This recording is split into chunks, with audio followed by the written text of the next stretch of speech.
Yo, guys, let's welcome everybody to the show. Hey, this is Vince Bugs, Embrace the Power on special edition. We got me and Mike G, and we got Chip Baker back with Liz and Tamika on tonight. We're going to talk about the impact of influence, Volume 9, sharing love to the impact and influence of life.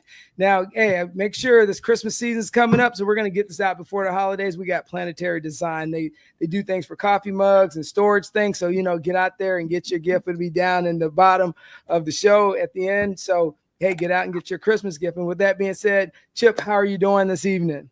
Chip. Man, what's up? Man, I'm great. I'm great now. It's always a treat to be on with you guys. First, just want to say thank you so much for having us on and supporting us. When we drop different things, and you guys make sure to highlight what we have going on, and we're truly grateful for that. Oh, I appreciate that, Chip. Tamika, how are you? I'm great. Born in the great state of Texas. You know how we do it big in Texas. How about them Cowboys? Hold on now. I'm a Texans fan now. Don't be talking about them Cowboys. Don't be talking about them Cowboys. They are not America's team anymore. But we're not gonna start no beef, because them Dallas Cowboy fans be throwing stuff at the TV and everything. But we're good. The weather's good. We're on Thanksgiving break. We chilling. All right. And Liz, how are you? Yes, sir. Right there with Tamika. We started break for us here, our educators.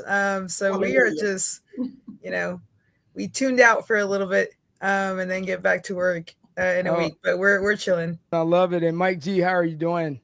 Man, I can't complain. Welcome on, everybody, to Embrace the Power. We, keeping it moving. What's up, Chip? Mike G. Now Mike G got energy. That's what I'm talking about, Mike G. I love it. Come on now. Hey, so everybody, tonight we're here about the Impact and Influence Volume 9, and it's about a collaboration of different authors coming together to write a book on different things, but it mostly is the impact and the influence of love and the things that it takes to build your character, and it's the trials and tribulations of individuals and people that they've had in their struggles and how they overcame those to become the version of who they are today. And, and I'm going to start out with Chip. I always start out with you, but I'm going to skip you real quick, and then I'm going to get back to you. So I'm going to start with Liz. Because Liz, you collaborated on this book. So really, I want to put Chip on the spot with this. So how did Chip get to you to help him, collaborate on this? And then, I read through the book, and I'm going to touch on this, and I'm going to get Tamika, then I'm going to get to Chip, because Chip's going to bring me home. So I want to talk about, you write about the act of love, and it's a single event in your lifetime. Why is that profound to you? Well, the first question, how am I here, right? Mr. Chip, the guy, the myth, the legend. I was blessed 2 years ago to be selected as part of the THSCA, Texas High School Coach Association ROG program. And my second year is a 2-year program. My second year, I got privileged enough to come back and be part of the symposium. And Chip got to speak there. And we connected, and we said, I think he had been following me for a while now, so he kind of knew where my flow was. And then we just continued a very good conversations, and we were talking on the phone, we were sending text messages, and that relationship started to really grow as the years went by, and we would meet at coaching school, and we had several conversations about doing certain things, projects with him, but I think he picked the right one for me to join in. And so this summer he reached out. I was privileged, I am still privileged that he thought I would be a good fit for this. I mean, crazy what a year can do. Last summer I bought his Impact of Influence book, that is just women who have influenced. And now I get to be an author of one of his projects. And so that's super special to me because, God is good. And what he says is opportunities bring opportunities. And the opportunity to just be part of his circle and part of the relationship we have built, to then give me the opportunity to now be a best-selling author. That is some cool stuff. So, I just think he sees things in me that I sometimes don't see in myself. Because I ask him the same question here and there. Like, why did you pick me, man? I'm a young coach. I haven't been in the business that much. I've never written a book before. But he sees things in me. He sees the work that I do with my kids and with the people I'm around. And I'm very excited he selected me as one of them to be part of this. So he's not going to want to get the credit. He deserves the credit. And I'm just honored, to be part of this. And your second question was, so let me ask you this. So as you look at it, you try to balance it and using the term love. So is it that you believe that everybody needs the way you kind of wrote it was everybody needs some form of love to some degree, and you have to kind of see that. So now you're a basketball coach and you see the trials and tribulations of the players that you have, that everybody doesn't have a home with love. Everybody doesn't have all the pillars that they need to be successful. So how are you taking that, what you've written in this book, and how are you translating that back to the basketball players you have now? Yeah, basketball right now, a couple years ago, I did volleyball.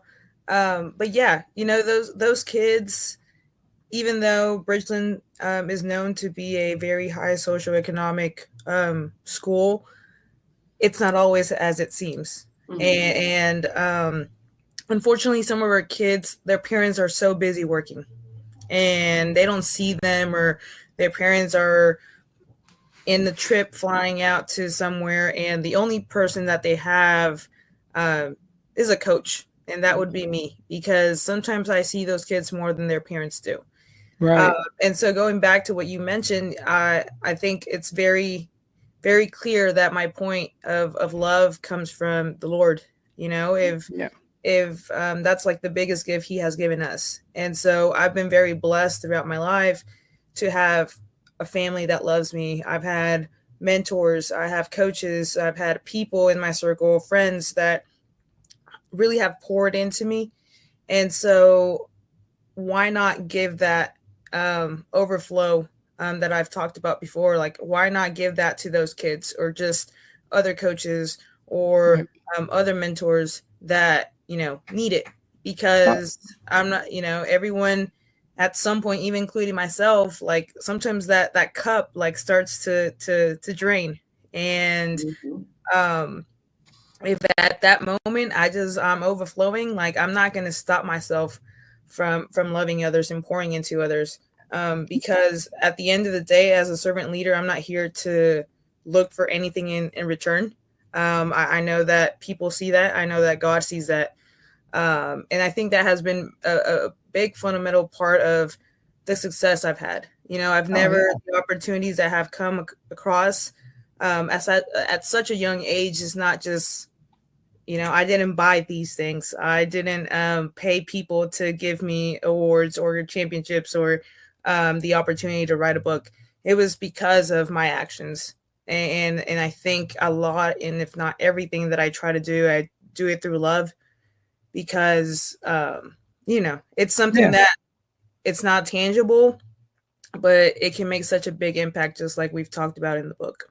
There's a lot of pain behind those walls. And he says, so sometimes just because that house is beautiful on the outside, you don't know the pain on the inside. He goes, because we live in such a superficial society. And I teach at a very affluent high school. But we've had kids that have committed suicide. We've had kids that have had traumas and different things that have happened at the school.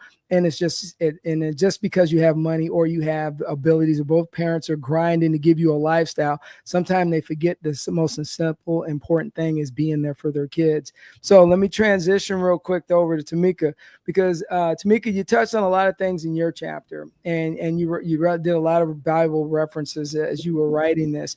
So kind of like, what is your background, and what made you go back to, leaning on your faith as you dove into writing this chapter?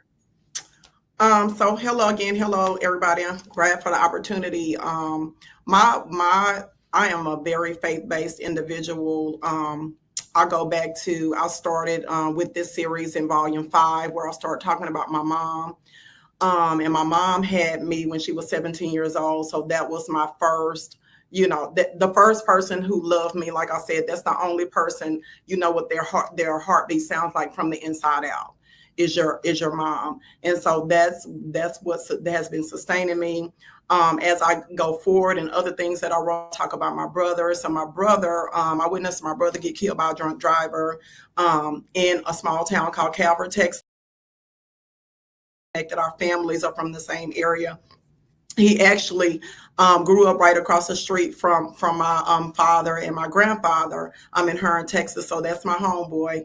But I always have to go back to my faith, because if I did not have my faith that helped sustain me through those tragedies that I have experienced in my life, then I don't know where I will be now. Because I can always wake up, like you say, you have a choice and you have a chance. You can be bitter and you can be better. So based on my faith, I was always taught to not be bitter, but to be better, and know that I will have those days where I want to probably do some things I don't need to do, but stand full in my faith in who I am and whose I am. From what you wrote, and then the key thing was, you know, the guidance laced by your mother to outline the vision of making sure you don't have confusion in life. I thought that was pretty profound and important. And at that point, I'll pause and get your thoughts on how you think about shaping the next generation right now, since you've written this chapter.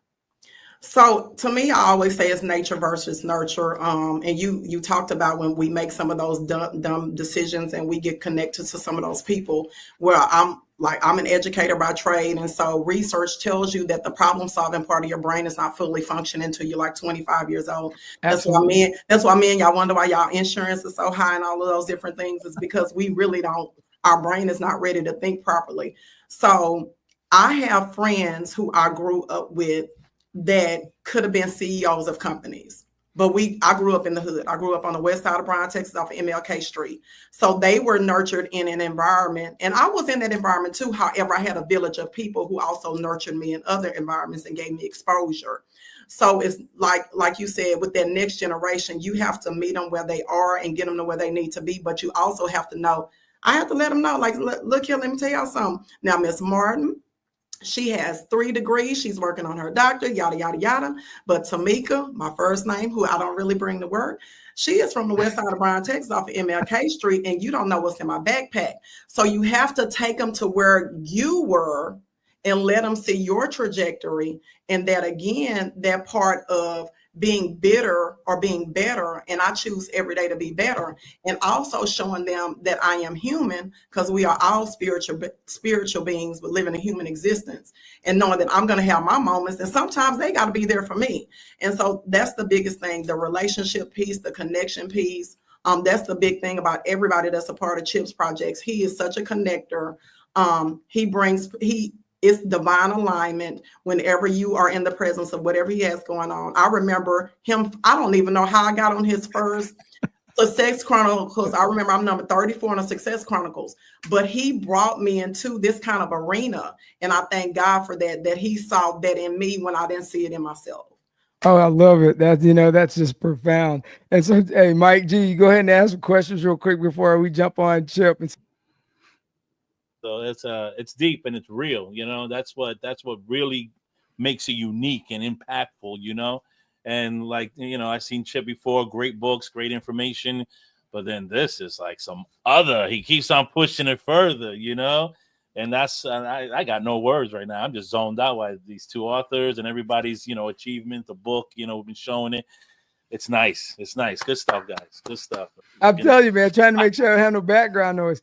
All right, Chip. So this is like chapter 9 of the influence. And you've like, you're like the Netflix, man, the series, man. You just keep coming and it doesn't slow down.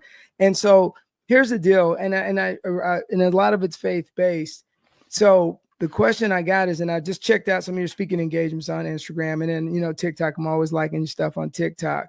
How are you taking this group of collaborators that you've used, and how are you leveraging them for some of your later events or projects that you got going on that are going to be in person? That's good. That's a really good question.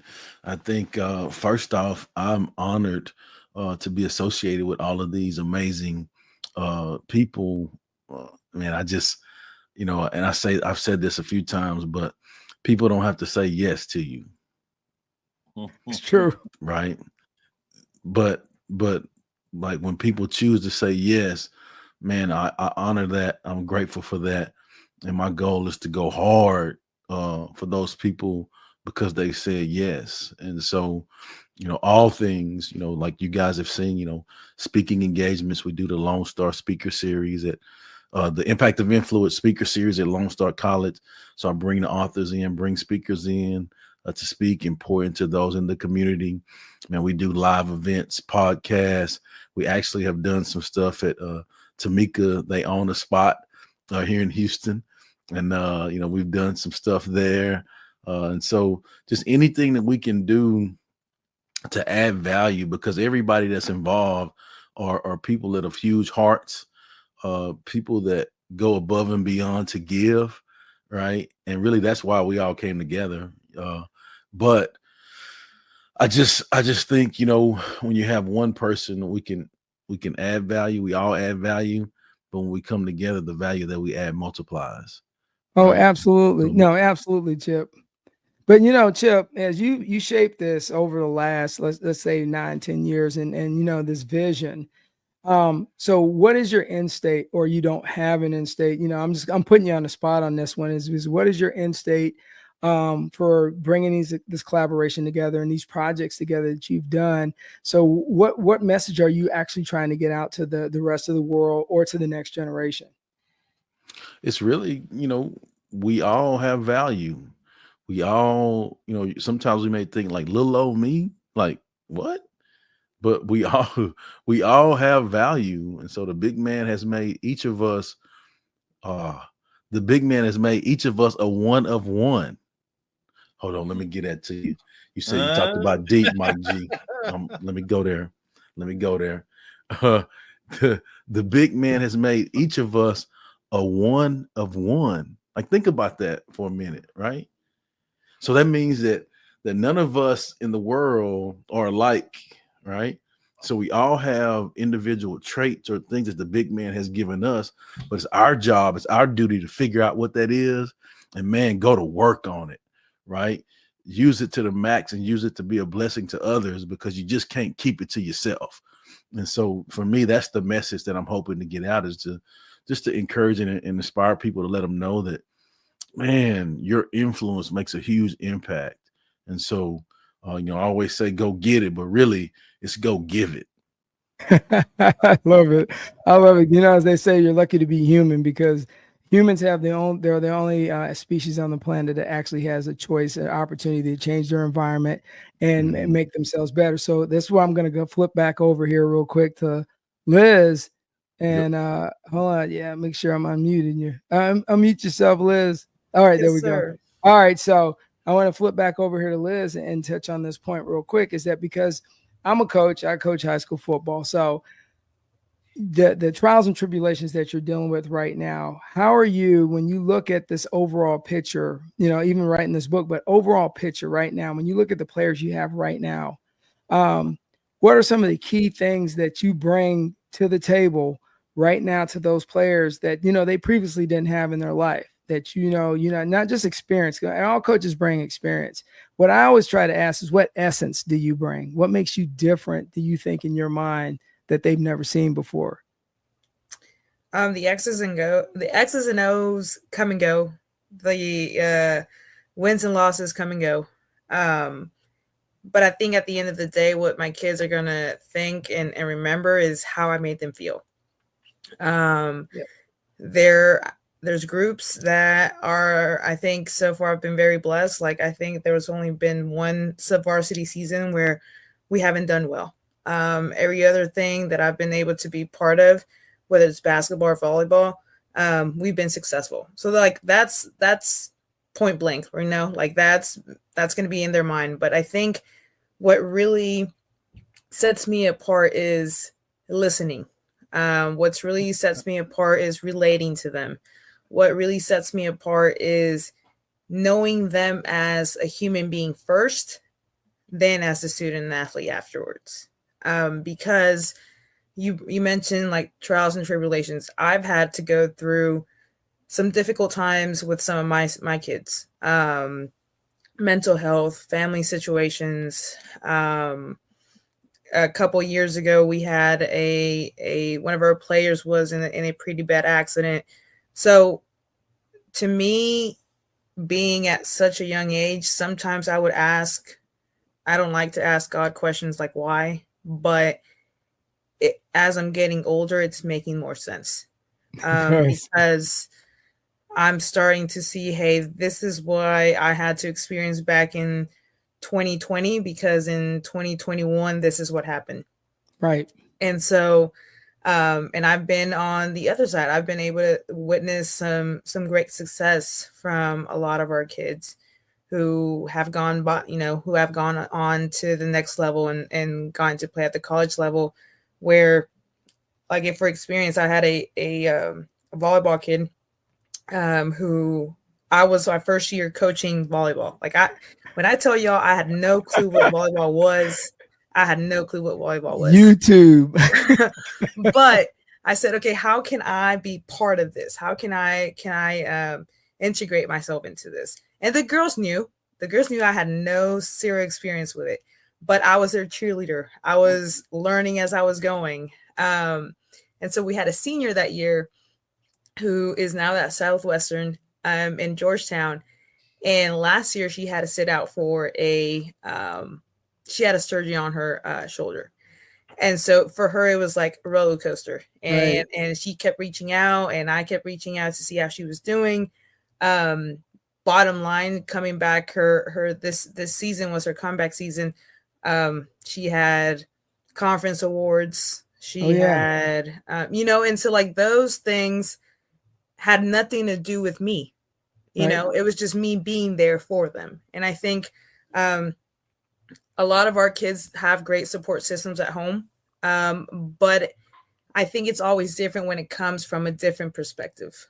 Having a coach's perspective or a teacher perspective from a parent perspective is totally different. And so just knowing that besides their parent, there's someone that they can go and talk to and vent to. And, some of those kids some of the stuff I know, the parents don't know. Right. Oh, yeah, that comes with the territory sometimes. And so it's a fine line that I've learned how to manage, but the privilege of getting to, for them to open up to me, I think it's very special. And so you can ask any of them, like, do you remember so-and-so season? They probably will. They probably will tell you maybe here a game or there. But I think how I've made them feel, the attention I've been giving them really sets me apart from other coaches. And I think, Chip and you, Vince, should know this, like, as a coach, and even Tamika as an educator, you're not always called to be in this position. Some coaches, some teachers are not for the profession.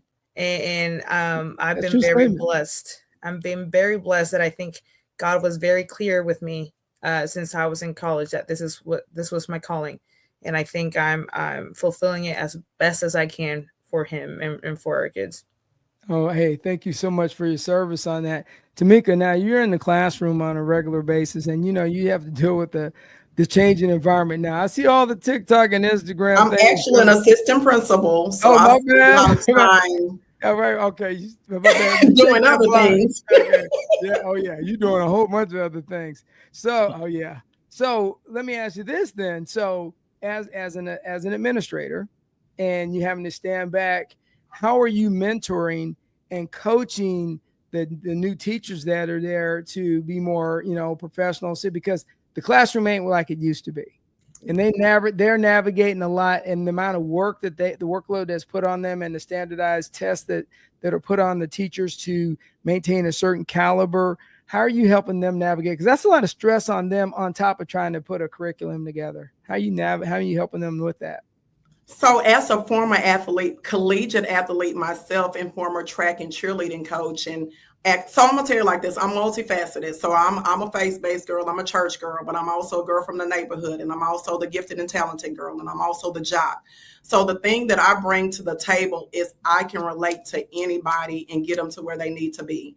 And so that's the biggest thing for me. I'll just build a relationship with them. And when it's those times where we're going to have those hard times and have those hard conversations, we have to have those hard times and those hard conversations.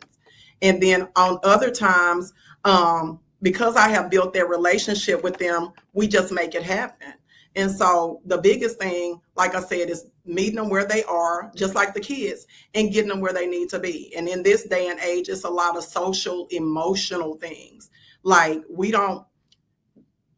have less money as y'all in the education profession know, but we still got to do more things. Right. So my biggest thing is, like Lil Wayne say, I'm me. Like Chip said, God created us to be one of one. And so we all have to push our purpose. And so if we're all out here pushing purpose, then we're doing what God created us to do. Then he's divinely aligning us with the people and the things that we need to be a part of and impact and cultivate and nurture. Oh, that's beautiful the way you laid that out. And so as you shape in the future, so what mentorship program do you run right now that that carries on for the next generation? Because and when I was in the Army, I used to tell all my guys that work for me, I tell everybody this. I used to be so hard on them at times. They're like, why are you so hard on me? Because I am making you to be my replacement. I said, I'm training you to replace me. I will not be in this job forever. And so what I've seen over the years, even at the school board level here in Tampa and down at certain schools, that we've had people on the job for 40 years, but they never tap out. But they don't understand that, generations have changed. And when they started 40 years ago, no knock on them. They've done a great job. But it comes to a point is maybe they're not as effective as they could be because times have changed. And so kind of from your standpoint as an administrator, as you're going through that, that plays in the back of your mind. Do you pick like 3 or 4 people that you're going to try to, watch their career as they progress, or set them up to become principals, or try to push them to go downtown and become administrators?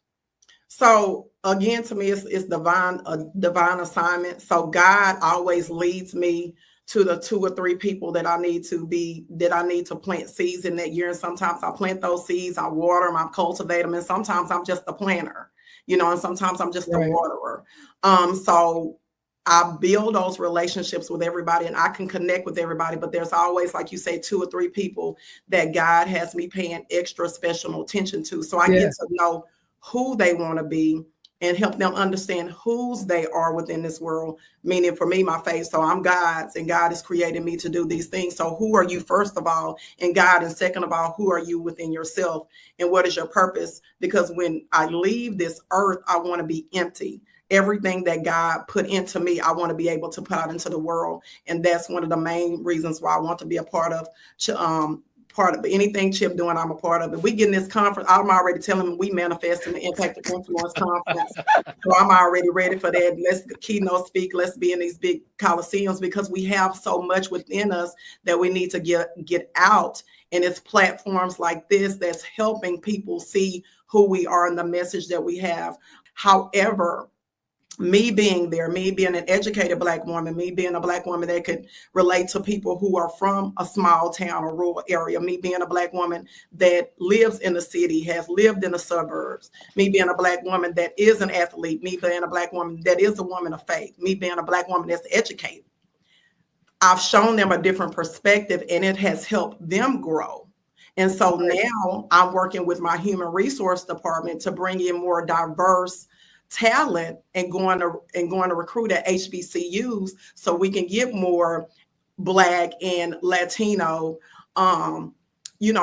educators in the system. District. Yes, because we don't have it. And our demographics are changing because of the growth of the school district. So that's what I'm doing. I stay on the pulse of things, and I never stray away from the front lines. I'll go in the classroom right now, and I'll go in the algebra class, and I start teaching slow, or I go to the basketball court and I'm playing basketball. I go out to the track, I'm showing them how to get in the blocks. I never stay off the front lines. So the kids and my teachers always know that I'm in it with you. No matter what's going on, I'm in it with you. I lead by example. And so sometimes I also have to lead from the back to see what's going on in the front. Oh, absolutely. You better stay in shape doing that stuff. I already learned. I don't run with them football players. I'm about to be. They challenged me. I threw my radio off. Got in that curve, baby. Showed them how that 200 runner used to do it. I took my ibuprofen though and soaked in my Dr. Tears later that night, but I ain't let them know that I was soaked. That's our point. All right, so Chip, inspired, get it, and get it is what you always say. You got to be inspired. So you are an inspiring man, and you set the conditions to change the world in everything you do, Chip. So as a live speaker and as a life coach of everything that you've done, what is your ultimate speaking engagement that you want to establish with this? Do you want to do the Astrodome? I mean, you've got so much in your tank that you've already put out to the world. You are living. Let me just go ahead and hit it, get it out the way. You're a living legend. You've already set some conditions, and they said, I always tell my daughters this, and this is how I view you, man, is that I don't care what you say at my eulogy, long as you say my dad worked hard and he was a good man. I said, that's the only thing I need to, I need to make sure I take to my grave. Everything else you could say I was bad at, but I need you to make sure that those things are true in the reality. And you're a good man. And so, thank you, brother. My take on this is, as you're going forward now, and you got podcast things going on, what do you see yourself? When is the next project coming up, and what do you got planned in the upcoming future? So just continuing to serve others. We're really pushing the Impact and Influence Volume 9 right now, really honed in and focused on that. Speaking engagements, of course, looking to work with leaders. The best way to reach kids is to reach the people that reach kids.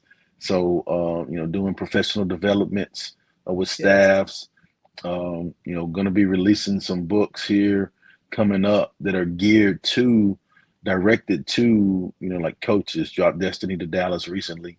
That's professional development for coaches. Going to have communication and education coming up after the new year. Nice. And that's geared to educators. So looking forward to doing more professional developments, with educators all over, getting some college engagements and really just doing leadership development in the business world. And so those are some of the things, projects that I'm working on. And then a major one, and I'll just share this here because you're my guy, you and Mike G. So we are working on the Impact of Influence Volume 10. And this will be the last in the series. Uh-oh. And so, yeah. And so I hadn't talked about that. This the first time I put it out there on your show. Exclusive. Exclusive. Boom, you got the music drop in the back. But no, and it'll be about legacy. And so the Impact of Influence Volume 10 will be about legacy. And so it'll be the last of the Impact of Influence series. So it's been a great run, man. Truly far surpassed anything I ever thought it would be. And I'm grateful for every ounce of it. Hey, you know what, Chip, you are spot on. Mike, do you got anything before we roll up out of here, man, and I close us out? Once again, nice seeing you, Chip. Welcome back. You keep it moving. Like I said, every show. Come back and let us know what you're doing. And he's doing it again with great guest, Liz and Miss Martin. Awesome meeting you. You guys have me zoned out this show. I ain't gonna lie. Sometimes I'll be jumping in and saying some things, but now I'm like, this is deep. Good job, guys, and pleasure meeting you. And welcome to Embrace the Power. And here we go. What's up, Vince? All right, got it. Hey, well, Liz, Tamika, I want to thank you for coming on tonight and being informative and being an impact into the next generation, because theoretically, that's really where we need to be. The target audience needs to be, is that this generation has to teach the next generation to be a better version of themselves. And we haven't done that. And let's just be brutally honest. We haven't done that, a really good job of that with the, since 1980, all the way to like 2000, we've really failed. And so we are trying to correct the problem that we didn't do it. And you guys are doing those things right now that help that by being educators, being positive influences, and people seeing that you can be successful. And, teaching ain't easy and coaching ain't easy, and so you guys make the difference in everything you do. And before I get out of here, Chip, with a word of it, give us our last moment, the words of advice that you would give to any group of students that you would see out there. If you had to speak in a room, what would be the nuggets of knowledge you would drop, Chip? I think it's pretty simple. 3 words. Go get it. All right. Let's go. Get it. I love it. Hey, guys, and with all that being said, and Chip and the team, I want to appreciate you. And as me and Mike D always say, when you come on and embrace the power, keep it rolling. Keep rolling.